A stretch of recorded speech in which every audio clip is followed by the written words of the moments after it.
Bonjour à tous, nous nous retrouvons pour notre émission politique spéciale élections municipales et communautaires du mois de mars. Nous sommes dans la commune d'Anse-Bertrand avec les candidats déclarés pour cette élection. 6 candidats étaient prévus.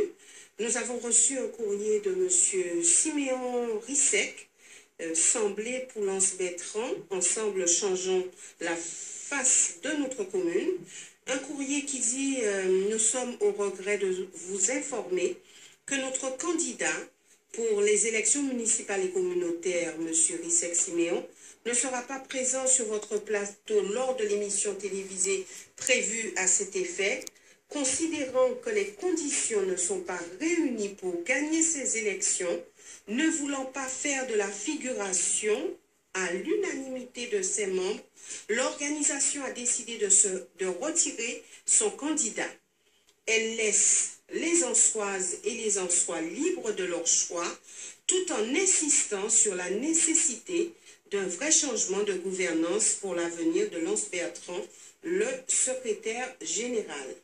Monsieur Daniel Moustache, qui était prévu aussi sur ce plateau, nous a fait savoir il y a quelques instants qu'il ne serait pas présent puisqu'il a quelques difficultés, on va dire, au niveau du bouclage de sa participation à cette élection. Donc, il ne pourra pas être présent ici puisque, vous le savez, le dépôt des listes est prévu jusqu'à demain matin.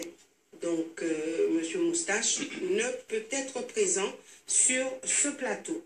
Nous avons les 4 autres candidats, Marcellus Nubré, Alfred Donaïri, Edouard Delta et Teddy Gabro, qui sont ici pour débattre, pour nous parler de leurs ambitions au niveau de l'Anse-Bertrand. Messieurs, bonjour et merci d'être avec nous. Bonjour. Bonjour.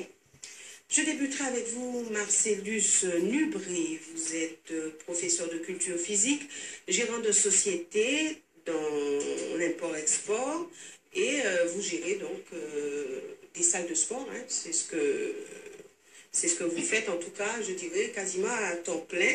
Mais vous avez toujours fait de la politique dans l'ombre, et je vous cite, « J'ai toujours fait de la politique dans l'ombre, j'ai aidé d'autres à arriver au pouvoir, mais j'ai décidé d'être tête de liste puisque mes conseils n'ont pas été suivis, donc je suis un homme déçu. » Quand vous dites que j'ai toujours fait de la politique, en quelle année est-ce que vous avez débuté? Ou en quelle année est-ce que vous avez aidé d'autres à arriver au pouvoir?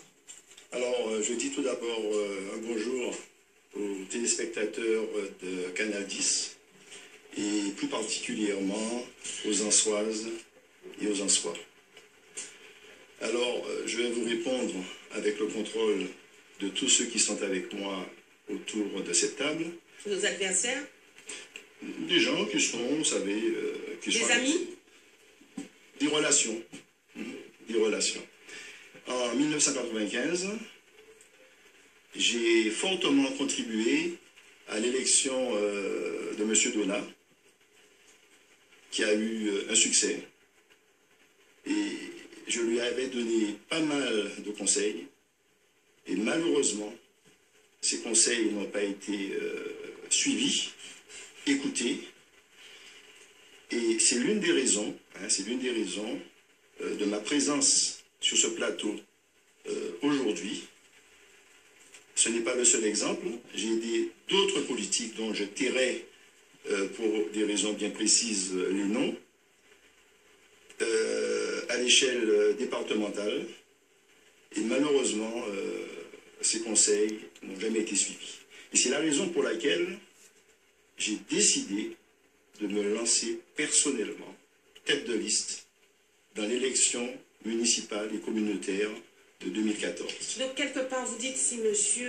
Donaïri a été élu en 1995, c'est bien parce que vous étiez à ses côtés? Je serai plus modeste. Je vais dire que j'ai contribué. J'ai contribué. énormément à son élection, sous le contrôle de tous mes amis en soi présents.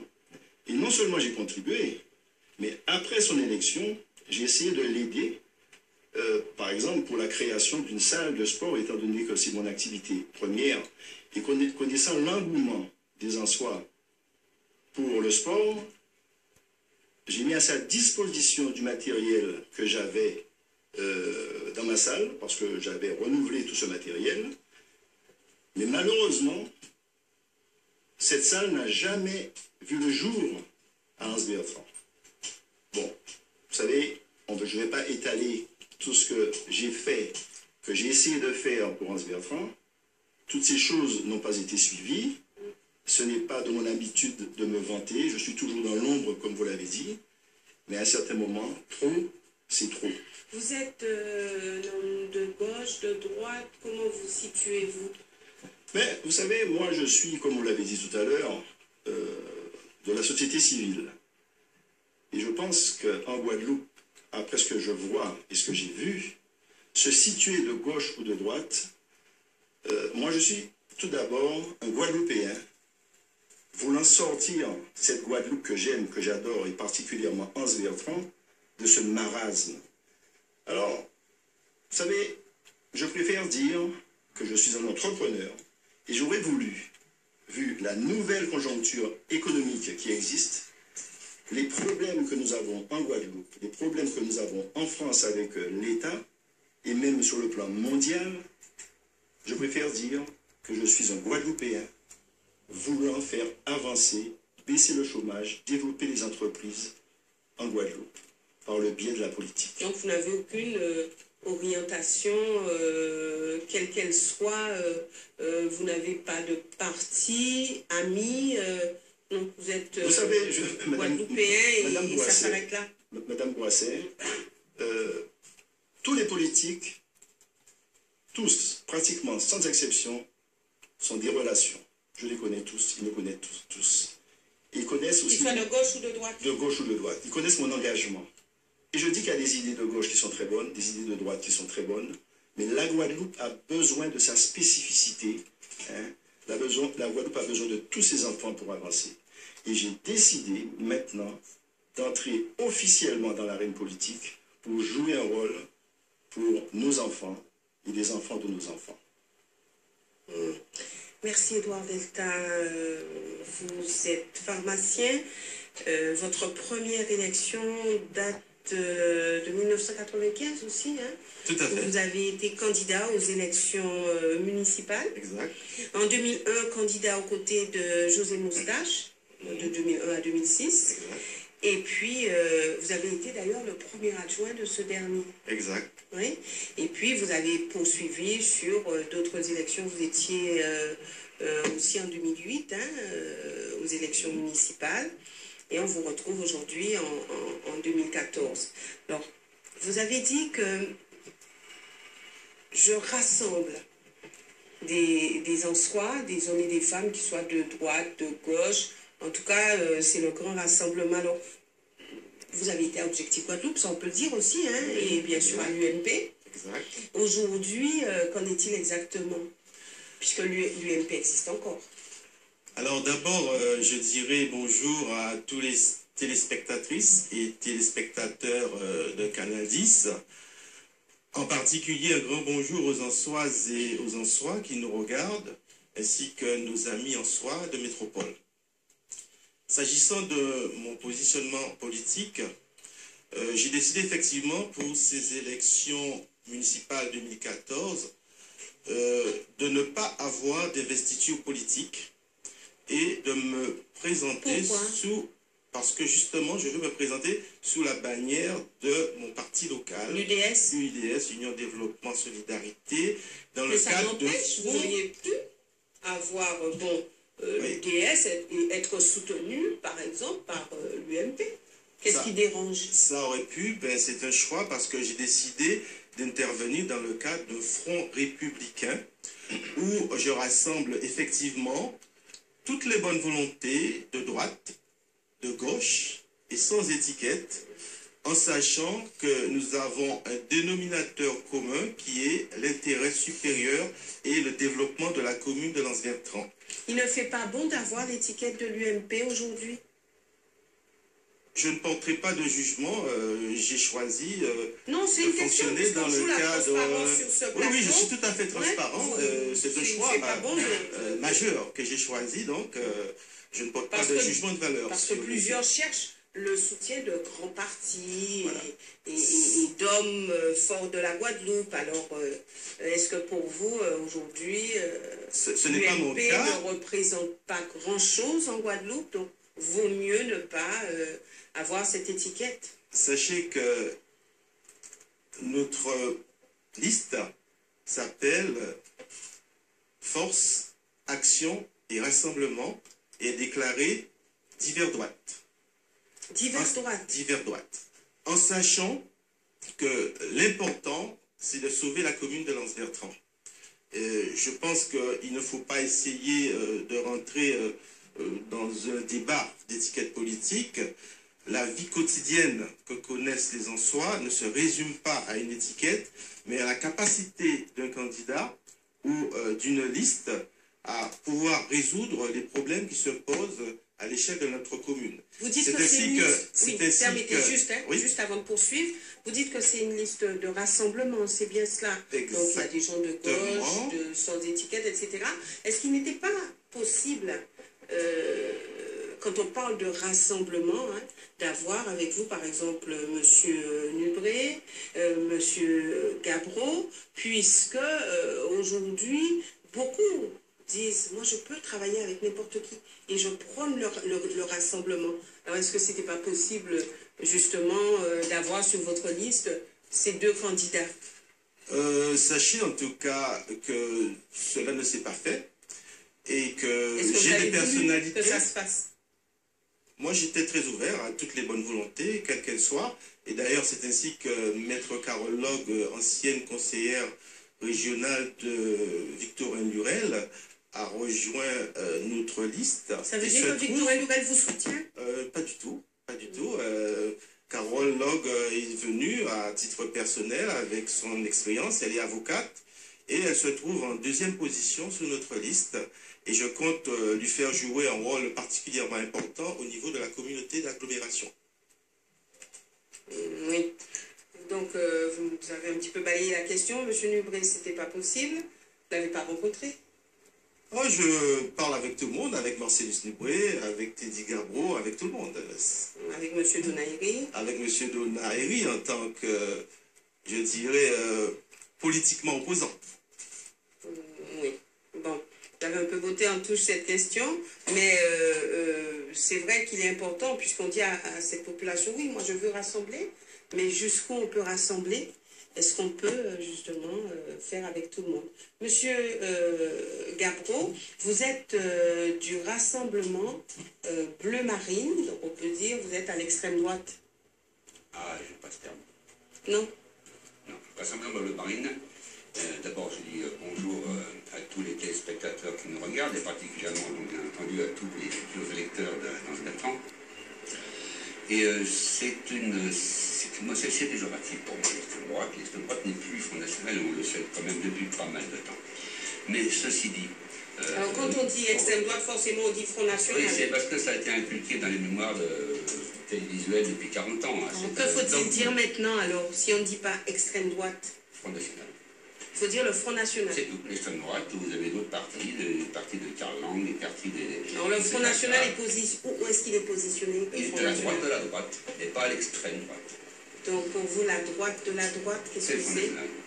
C'est le Front National. C'est tout, oui, ouais. C'est le mot extrême qui vous gêne? C'est le mot extrême, parce que l'extrême, ce sont comme tous les extrêmes, quels qu'ils soient en matière de religion ou de politique et autres, sont tous négatifs. Est-ce qu'on peut dire que vous vous retrouvez sur les mesures d'État, par exemple, qui est à droite? Dans beaucoup de positions. Justement, là où je me représente, donc RBM, Rassemblement Bleu Marine. C'est une étiquette qui a... c'est une idée de Marine Le Pen, quand elle a repris la tête du mouvement, de pouvoir créer un mouvement où, justement, on allait pouvoir rassembler toutes les personnes de bonne volonté quel qu'il soit, sans étiquette. Pour faire partie oui, de parce qu'il l'Assemblée, fallait vraiment gommer cette étiquette voilà, de l'extrême droite du Front National. c'est un combat terrible. C'était un bourrelet pour vous, donc il fallait l'enlever, ce bourrelet. 40 ans de matraquage médiatique à tous les niveaux, sans arrêt, Front National. Bon, on ne l'efface pas. Vous savez, quelqu'un qui disait un mensonge raconté 1000 fois n'est pas cru, mais 10 000 fois il devient vérité. Donc, ça fait 40 ans qu'on raconte la même chose sur le Front National, pour effacer cette étiquette-là, ça va passer aussi. Le Rassemblement Bleu Marine à Anse-Bertrand, c'est combien de personnes? Ah, nous avons quand même pas mal de monde, hein, pas une cinquantaine de personnes qui sont, 50 personnes. Qui sont bien accrochées. Maintenant, donc, on discute, on est en train de faire pas mal de prévisions. Demain matin, on va agir en fonction de ce que nous allons prendre. Mais j'insiste sur le fait que le Rassemblement Bleu Marine n'est pas un parti politique. C'est une association de loi de 1901 qui a été créée par Marine Le Pen et Gilbert Collard, qui est soutenue par le Front National, certes, mais qui accueille chez nous tous les gens qui n'ont pas forcément leur carte du Front National. Et c'est pour ça que on rassemble des gens de l'UMP, on rassemble des gens... On a rassemblé récemment dans certaines listes en métropole des syndicalistes. On en a un chez nous, un syndicaliste de la SFDT. On a... Donc vous dites que chez vous, au Front National, vous avez aussi des gens de l'UMP qui viennent travailler avec vous? Absolument. Des gens de gauche aussi? Des gens de gauche aussi. Qui viennent travailler avec vous à visage découvert ou à visage caché? Pas encore. Vous savez, c'est là, justement, il est là le problème, c'est ce fameux dédiabolisation, pour arriver à ce que quelqu'un dise « Ah ouais, mais je suis avec vous, je suis ok, je vote pour vous, voilà. » Mais après, pour être sur une liste, ah ouais, non, mais... Alors justement, votre liste... ce blocage. Votre liste, est-ce qu'elle est déjà... Elle est quasiment terminée, hein. Moi, j'attends plus que nous deux... On a une réunion demain matin, où je vais prendre une décision finale si je dépose ma liste ou pas. Parce qu'il est une stratégie que je trouve...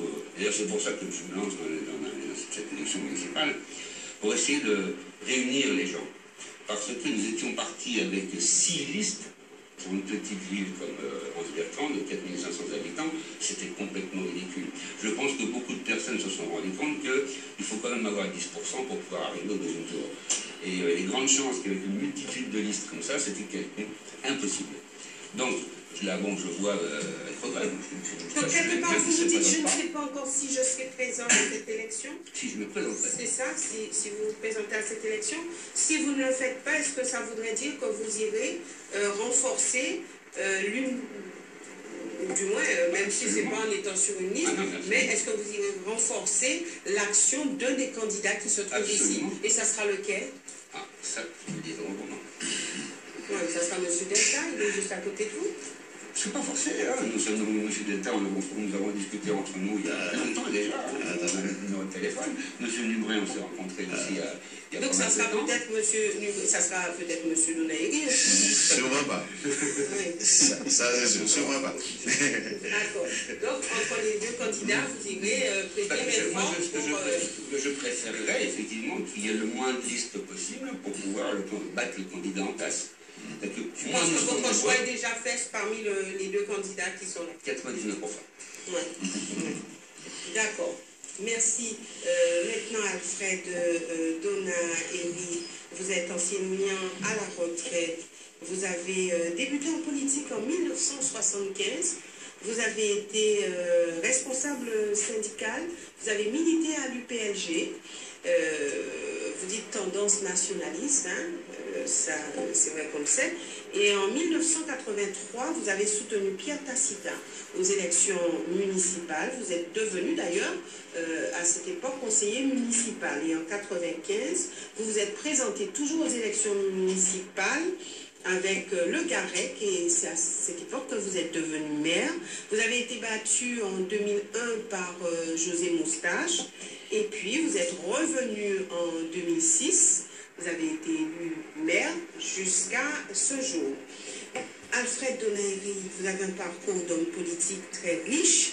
Alors aujourd'hui, on dira que vous êtes un peu plus modéré concernant votre positionnement politique. Vous dites: je suis un homme de gauche, l'UPLG est derrière vous, le combat nationaliste aussi, et donc vous êtes de gauche.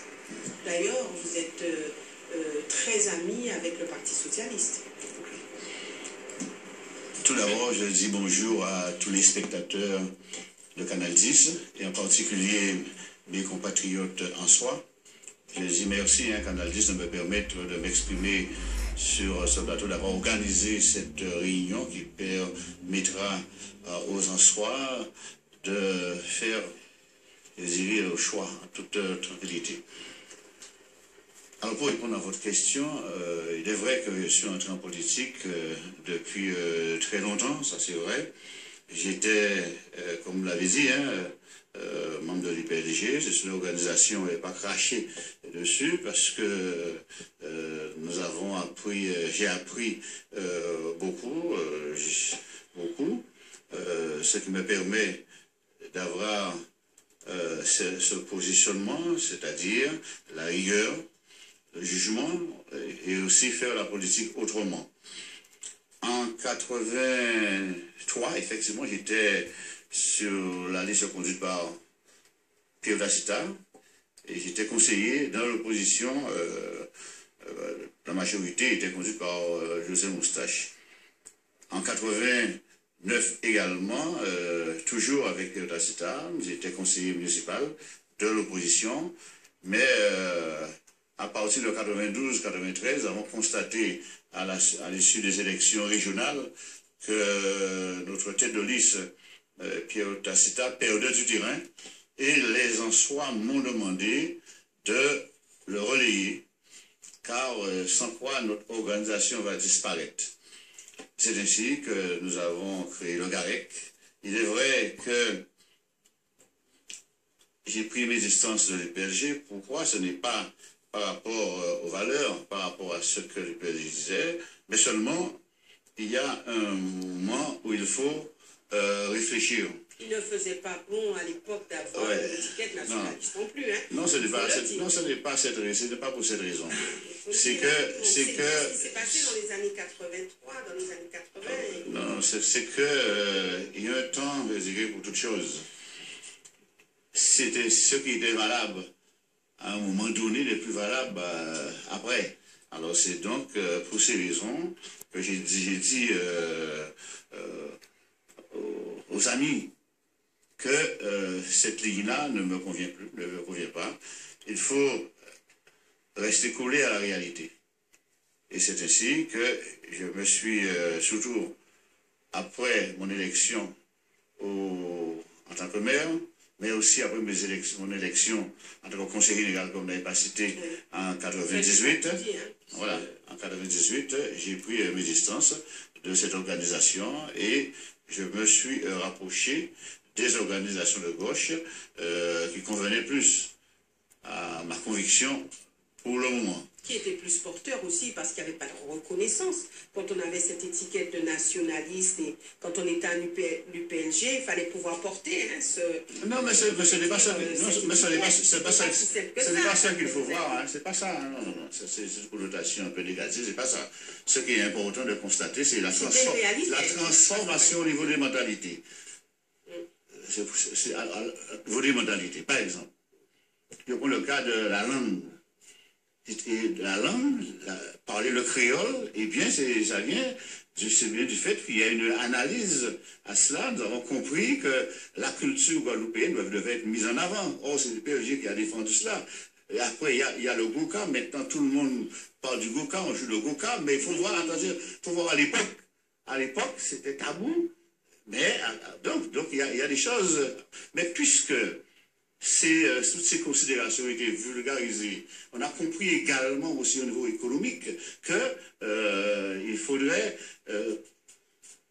produire dans la production, devait prendre la place sur la consommation. Donc aujourd'hui, vous n'avez adhéré à aucun parti politique. Aujourd'hui... Vous dire que vous n'avez pas votre carte au PS. Non, je n'ai pas de carte au PS. Mais je suis ami avec les gens du PS, avec le PS. Vous êtes soutenu par Victorin Nouvelle pour cette élection? Oui, je suis soutenu par Victorin Nouvelle depuis... par la fédération... Je suis soutenu par la fédération du PS. Oui, depuis 1995. Donc tout le PS est derrière vous? Tout le PS est avec moi. D'accord. Alors je disais quand même, en 98, effectivement, j'étais conseiller général, et ça a permis à Hans Verton, parce qu'il y avait des difficultés depuis 92, ça a permis de régler pas mal de problèmes à Hans Verton. Alors qu'aujourd'hui, n'étant plus conseiller général, eh bien, nous n'avons pas cet appui qu'on pouvait espérer. Et puis, en 2001, effectivement, j'ai été battu par cette coalition dont vous connaissez. Et en 2006, l'élection était de mon prédécesseur étant invalidée. Je suis revenu aux affaires.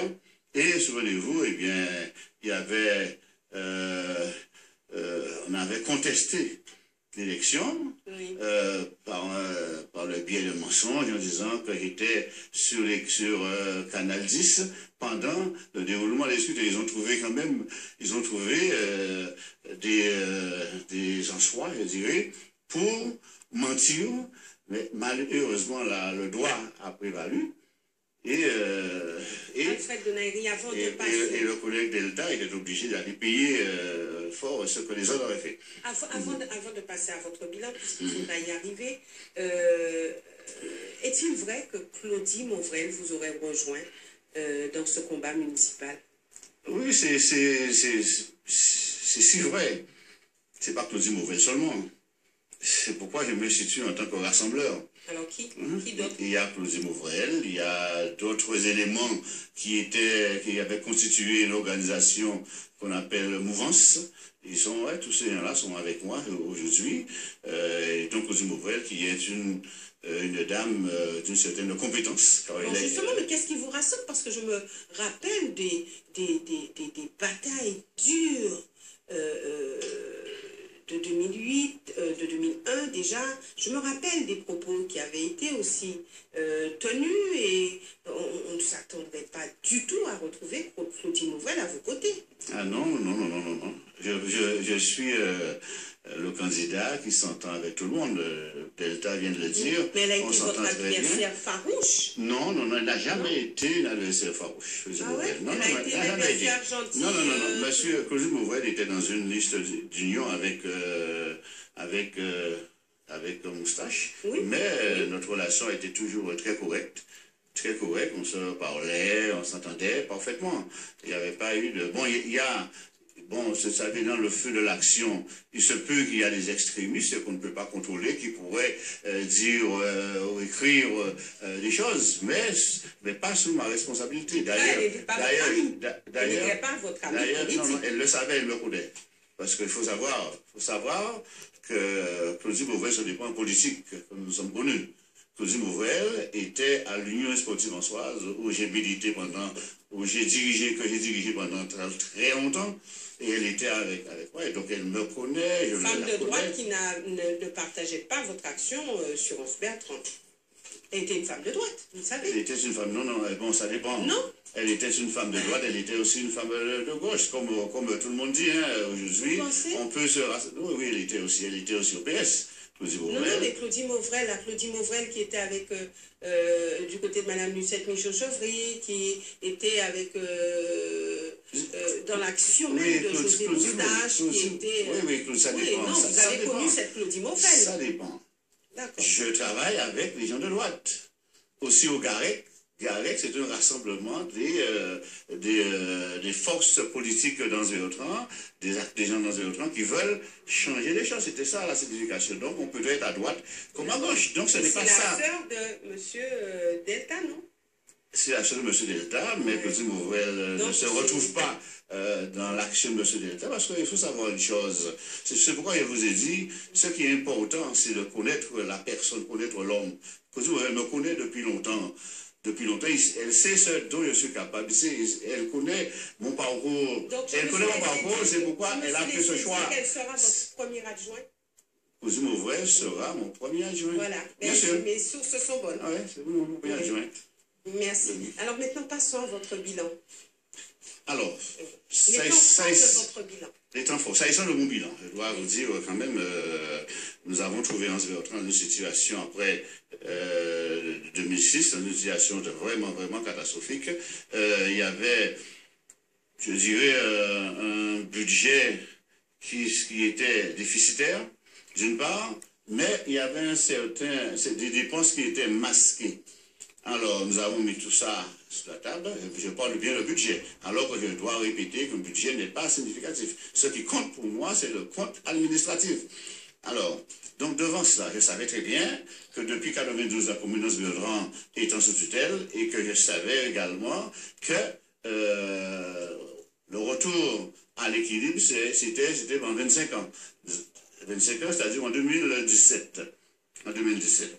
Alors, pour moi, ce qui est plus important, c'est de pouvoir réduire ce déficit, c'est pouvoir effacer totalement ce déficit pour que nous puissions connaître un avenir haute, c'est-à-dire la réduction des impôts et aussi permettre une accélération du développement. Je dis accélération, pourquoi? Parce que nous continuons à développer malgré ces difficultés. Deuxièmement, mis à part cela, nous savons que la commune d'Anse-Bertrand est parmi les communes où il y a le taux de chômage le plus important. Il ne faut pas se croiser les bras et dire, eh bien, qu'est-ce qu'il faut faire? Alors, ce que nous avons mis en place, c'est le développement de la commune. Vous n'êtes pas sans savoir qu'il y a une grande partie du territoire, environ un tiers, qui est protégé. On veut développer, et en même temps, il y a protection. Donc, il y avait une opposition vis-à-vis de l'État qui voudrait protéger. Seulement, on a compris qu'on pouvait faire le mariage entre développement et protection. Et c'est pourquoi nous avons mis en place ce projet que tout le monde apprécie.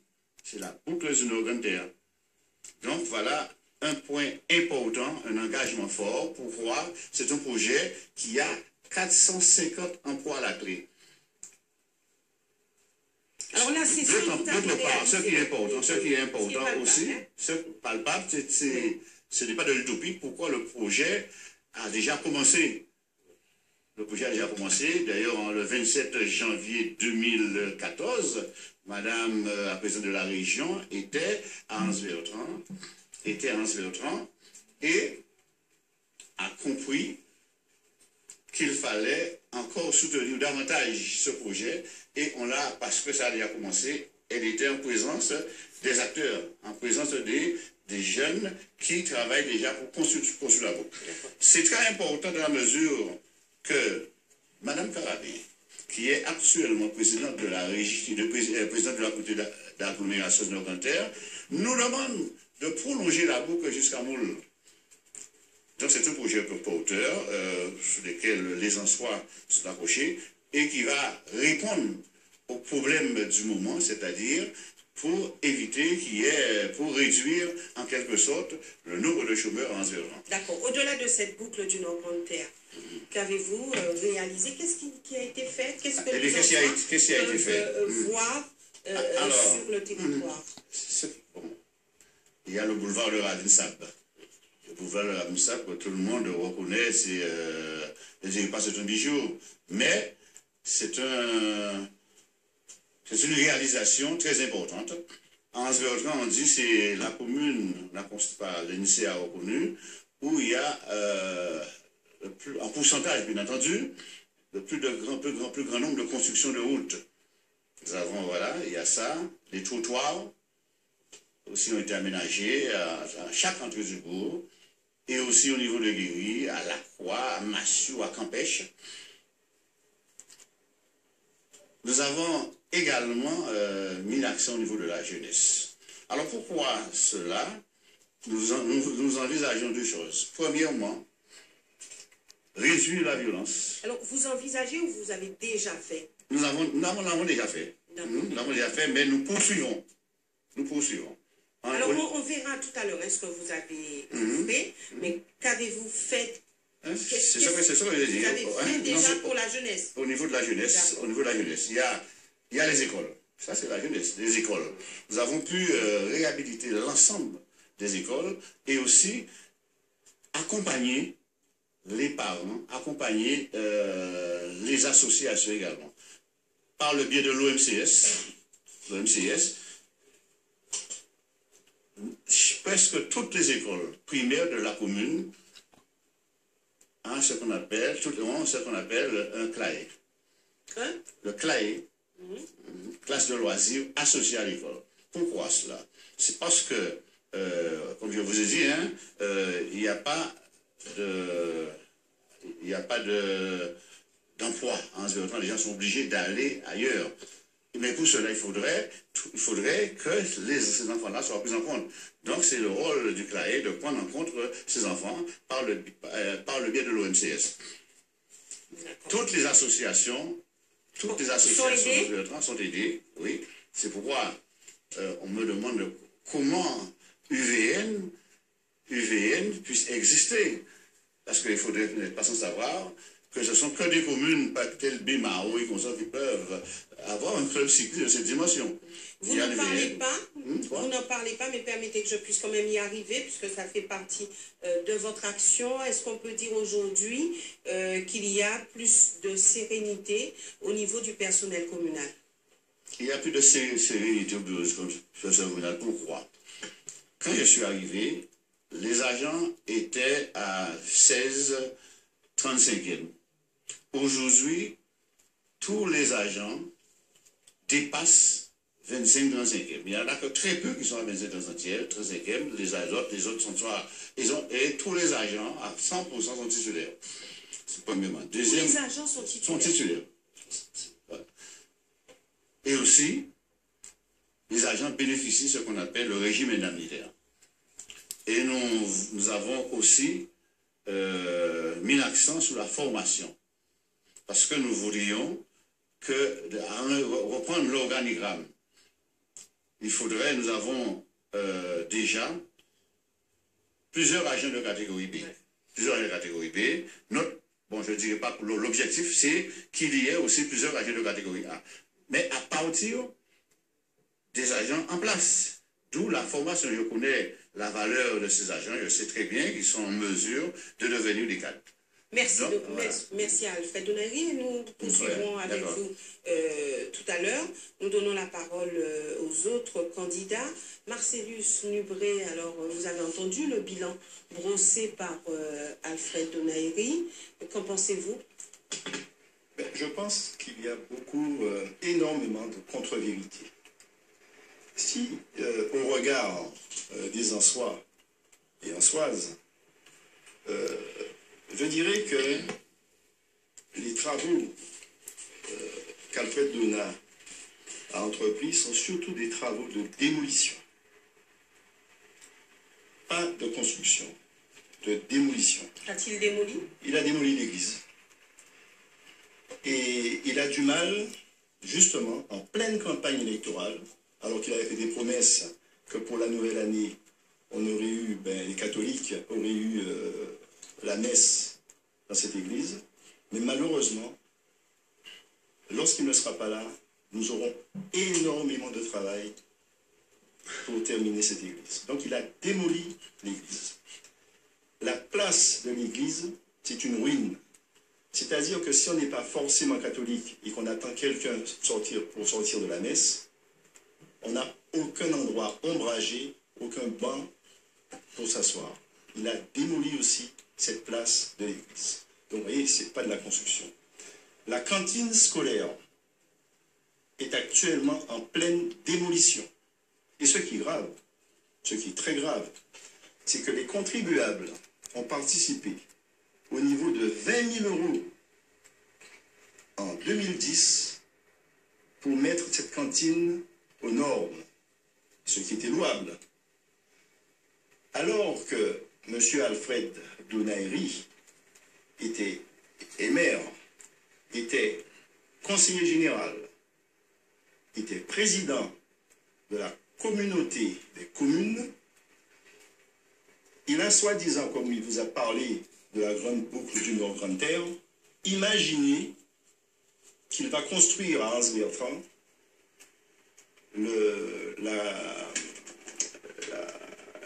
la cantine pour toute l'agglomération Anse-Bertrand, Port-Louis, Petit Canal, Morne-à-l'Eau et le moule.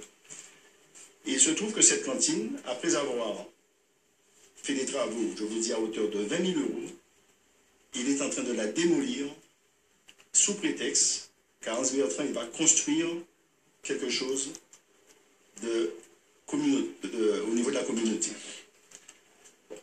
Ensuite, une médiathèque qu'il n'est pas en mesure de terminer parce que les fonds qui étaient alloués pour faire cette médiathèque sont terminés parce qu'il a tout simplement décentralisé le lieu.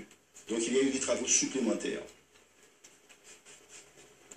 À la mairie, il voulait faire un service technique de manière à le rendre plus qualitatif. Donc la mairie aussi est en démolition. Des fonds ont été donnés pour avoir un monument historique en Anse-Bertrand, donc la prison de Ravinsable. Ces fonds ont disparu, on ne sait pas où ils sont passés. Alors écoutez, ce sera peut-être trop long de vous énumérer toutes les destructions qu'a réalisées Alfred Donat.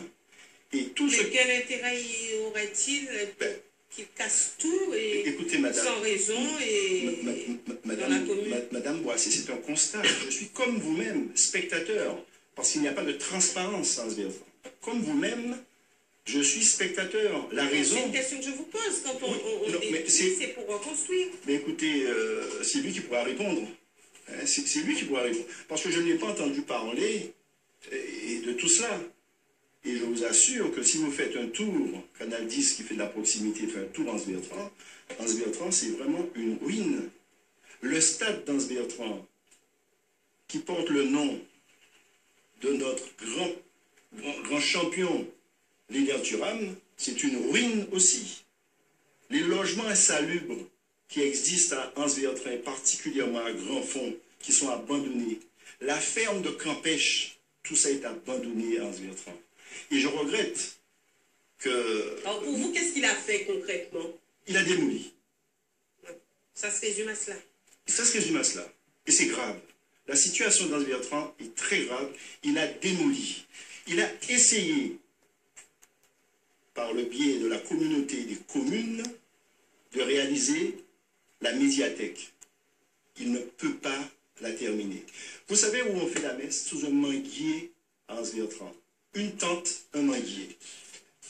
Les mariages, les mortalités, les baptêmes, dans un terrain vague, ce qu'on appelle le camp militaire, dans un camp militaire, sous un manguier. Actuellement, les catholiques, c'est où ils sont obligés d'aller tous les dimanches. Merci, monsieur Lebel. Merci. Monsieur Delta. Eh bien, j'ai écouté le maire sortant parler d'Anse-Bertrand, de bilan. Il n'y en a pas. Mais avant de donner mon sentiment sur cette mandature, j'ai 3 questions à lui poser. 2 choses qui se sont passées sous sa mandature. La première question, c'est qu'il aurait vendu à 2 membres proches de sa famille, en l'occurrence sa femme et sa fille, 2 maisons appartenant à la commune située à Chapelle-Anse-Bertrand. Y a-t-il eu appel d'offres pour ces maisons et y a-t-il eu une transaction effectuée selon les règles de l'art? La première question. La deuxième question, c'est que... Première question. La deuxième question, c'est qu'il a voulu, il a pris des délibérations pour vendre à M. Jacques Beaugris 30 hectares de terre en bordure de mer à 800 mètres de la nationale à 1 euro symbolique le mètre carré.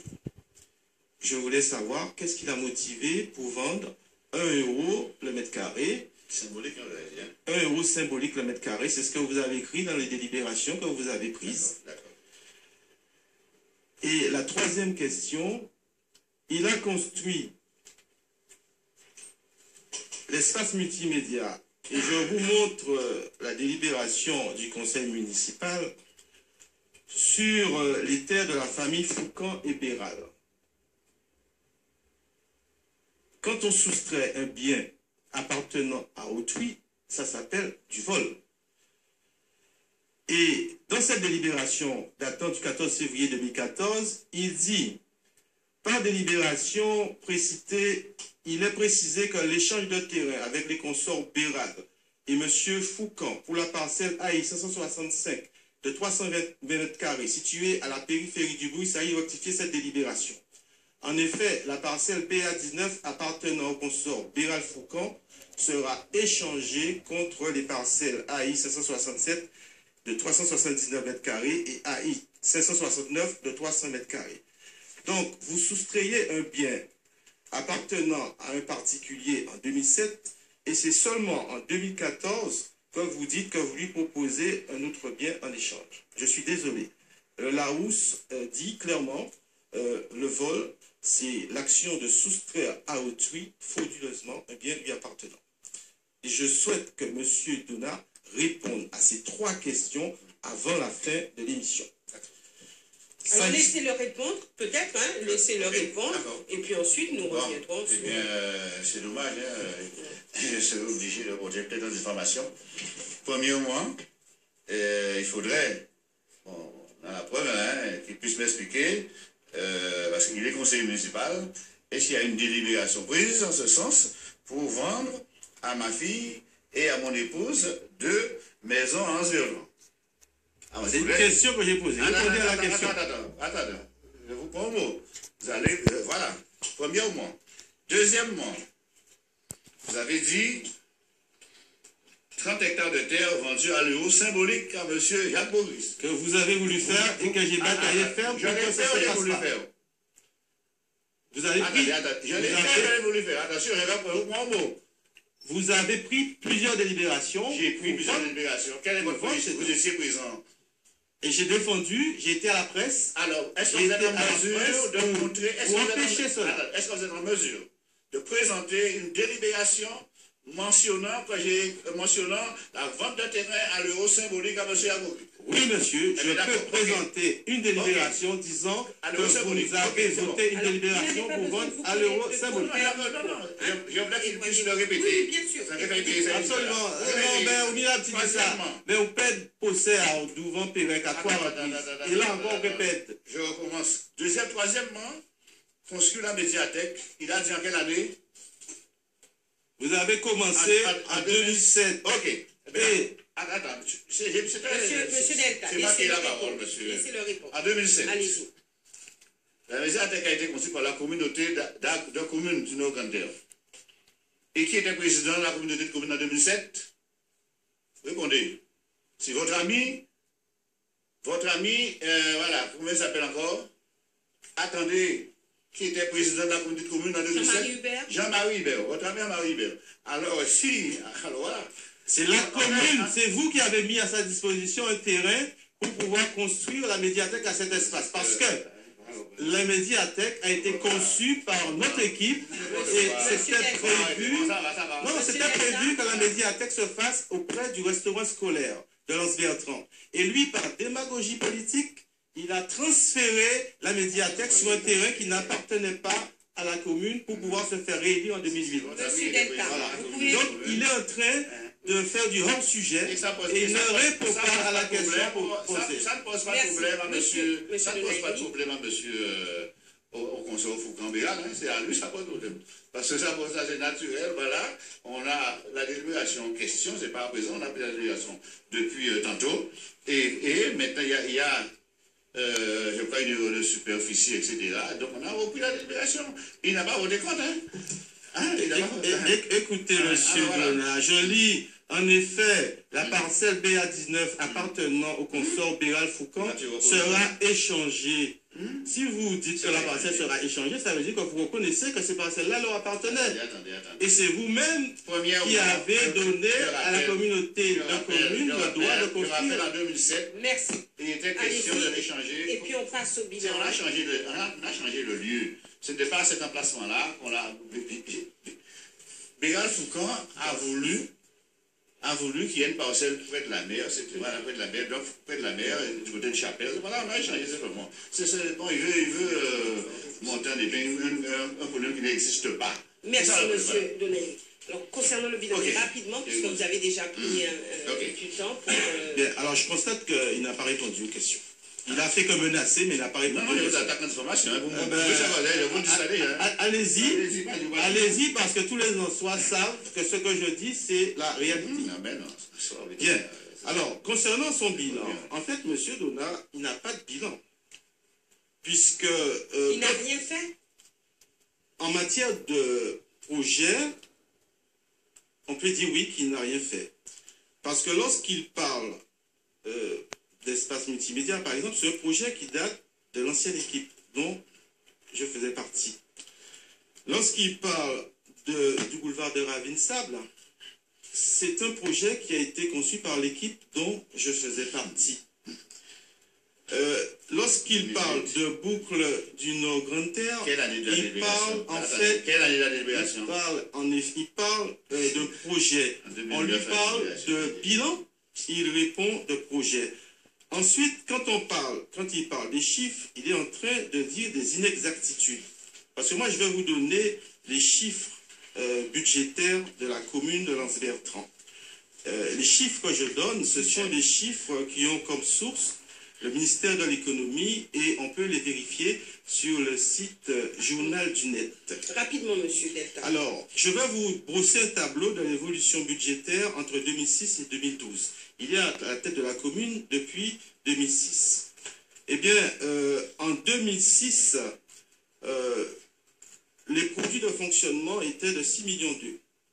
En 2012, ils sont passés à 6,7 millions, soit une progression de 543 000 euros.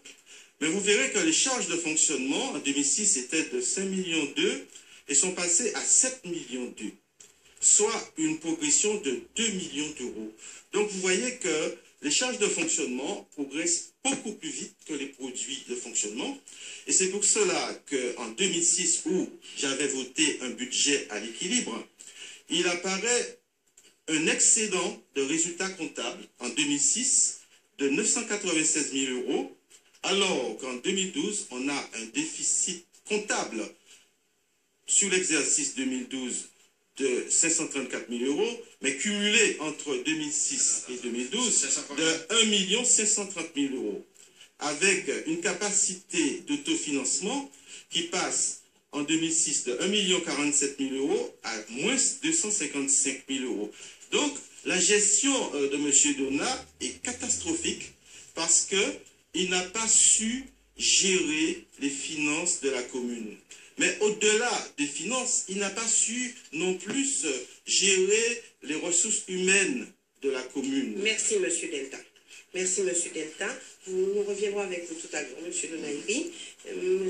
Gabro, votre lecture de cette commune.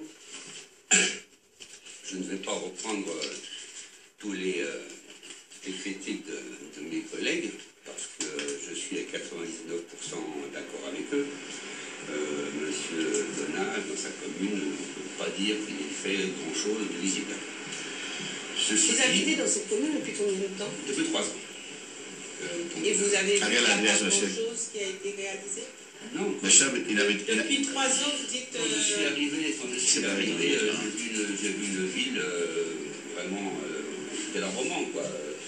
Dans le centre-ville même, il y a une maison sur deux qui est en état de sont en ruine. C'est l'herbe pousse partout dans les terrains vagues au bord des routes. Moi, je m'imagine, quand je suis arrivé, je m'imaginais en tant que touriste, puisque je visitais la ville. C'est quoi là? C'est affreux. Qu'est-ce qu'il fait le maire? Bon, après, ensuite, les parapets qui s'écroulent dans la mer. Vous avez quand même décidé d'y vivre? Oui, parce que bon, j'étais, pour mon fils qui était au lycée plus proche, c'est pour ça que j'avais quitté Saint-François pour venir là. Je me suis dit où je suis tombé. Alors moi, je ne vais pas donc reprendre tous les chiffres qui sont là, parce que je pense que les chiffres, les Ansois et les Ansoises, ça, comme beaucoup, et même moi-même d'ailleurs, ça fatigue un peu. Je vais quand même prendre des exemples. Qu'est-ce qui vous a fatigué? Les chiffres. C'est fatigant, je ne suis pas comptable. Mais bon, je sais quand même quand il y a un plus et quand il y a un moins.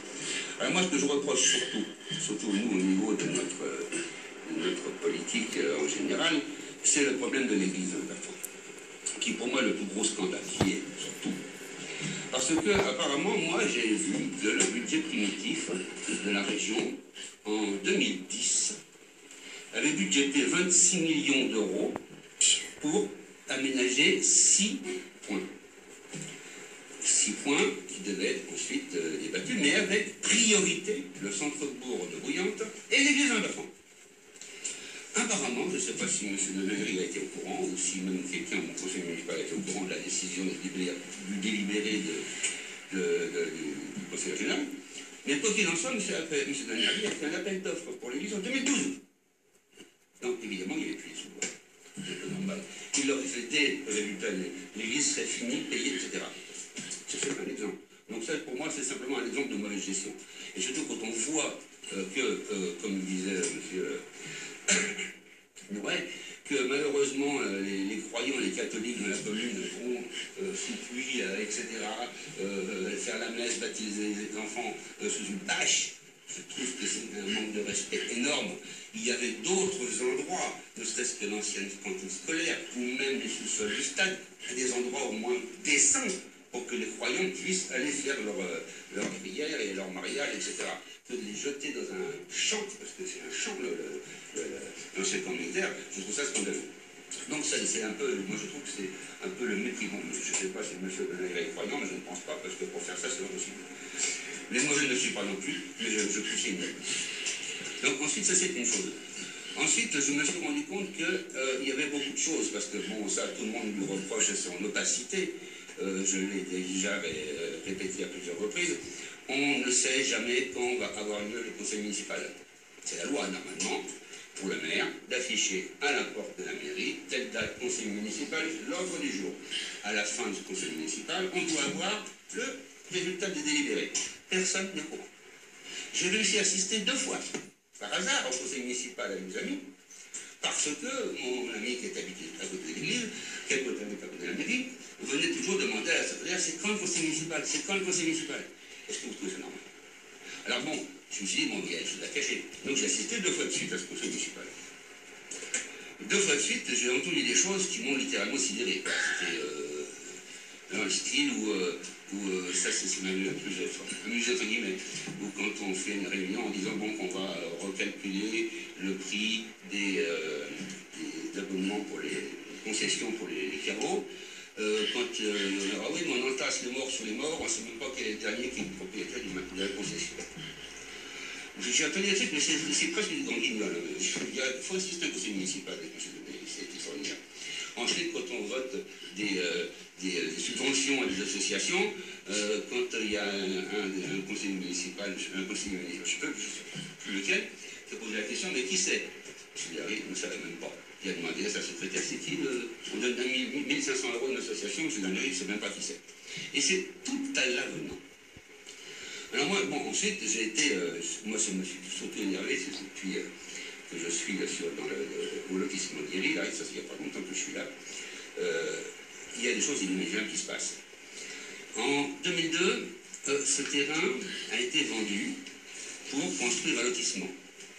Ce lotissement, pour être lotissement, doit avoir des contraintes strictes, sinon ça ne s'appelle pas lotissement. C'est 2 voies de dégagement, un parcours de santé, un aire de loisirs. Aujourd'hui, 10 ans après, plus de 10 ans après, toujours rien de fait.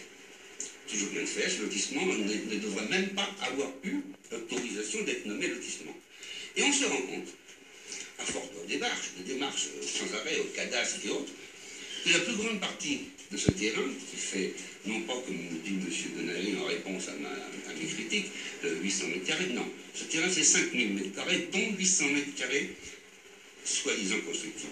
Ce qui est impossible, parce que sur le plan de présentation pour l'obtention du permis de lotir, c'est un aire inconstructible, puisque c'est l'aire de loisirs des propriétaires du lotissement. Donc, j'ai insisté plusieurs fois, des amis aussi. Un journaliste me dit, mais pourquoi vous réveillez maintenant? Ben, je me réveille maintenant parce que M. Denery refuse. Quand je suis allé le voir, quand il me donne la fiche technique de ce terrain, il nous a donné une fiche technique de 2002. Donc ce terrain, alors là, moi, M. Denery qui dit qu'il va porter plainte contre moi, moi ça m'amuse, je ne peux pas produire les preuves, c'est lui qui les a.